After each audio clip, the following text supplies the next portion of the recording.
ओडिशा पनत मयूरभंज जिला बहरदा ब्लॉक भितर मेनाकात मारांग पाड़सा ग्राम पंचायत तुपाघुटू अतु ग्राम रे आदिवासी सेंगेल अभियान रिनिज 3 स्टार वॉलंटियर मन समाय सोरेन आजा परिवार हड़को सला धारणा सावते नीरव प्रार्थना चे दुख किन हमर हला कदा लई तरा गानोआ जे बीर सिदो कान्हू मुर्मू तिकिनी वंश रामेश्वर मुर्मू तिकिन चलावेन 13 जून 2020 हेलो हत्या चे गज आकात किना मेनखान पुलिस प्रशासन बांगे साबेद को चेदा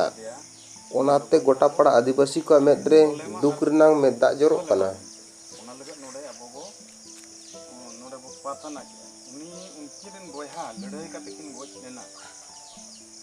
इंग्रेज सरकार माने ये किना दाल तोल के कने बकिन गोच लेना किन बाणेदार बसी कते को गोच आदो तेहेन आकोरे ओला रनि होड़गे नय पारा मांग हिलो दिन हिलो उनी का हंडी दा अगु चलावा इन हिलो को गोच आकादे ओना लगत ते तेहेन आबो हिंदू कते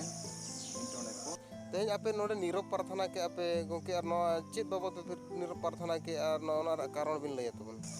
तेहेन नोडे आलेया ओला रे आले सेंगेल परिवार पास्टा सेट खन तेहेन नो धारणा चे नीरव प्रार्थना रे कारण दो हुयुक कना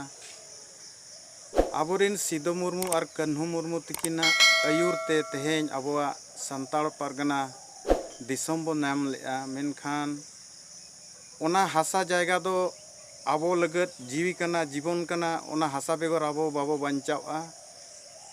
आदो तेहेन ओना हासा लगत तेगे आबो बांचाव मेना बोना हासा जुदी बाय बांचाव आबो बाबो बांचावा आदो दुख नोआ बुझाव कना सिदो कान्हू परिवार रेन होड़ तेहेन आकोई वंशो और आकोई ओला होड़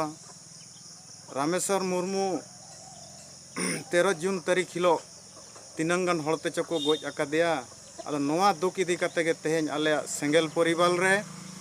आले नीरव प्रार्थना ले मनाव किया चेदा से नुना बीर परिवार रिनिज मिटटांग होड़ तेहेन को गोज आकादेया नोआ दुख बुझाव कना आदो नोआ इदी कते तेहेन आले नोडले नीरव प्रार्थना किया आदो आलेया नोआ निहोर चे जहाँ रामेश्वर मुर्मू को गोज आकादेया जहाँ को गोगोज को उनको जेमन तुरंत को अरेस्ट मा और नुकु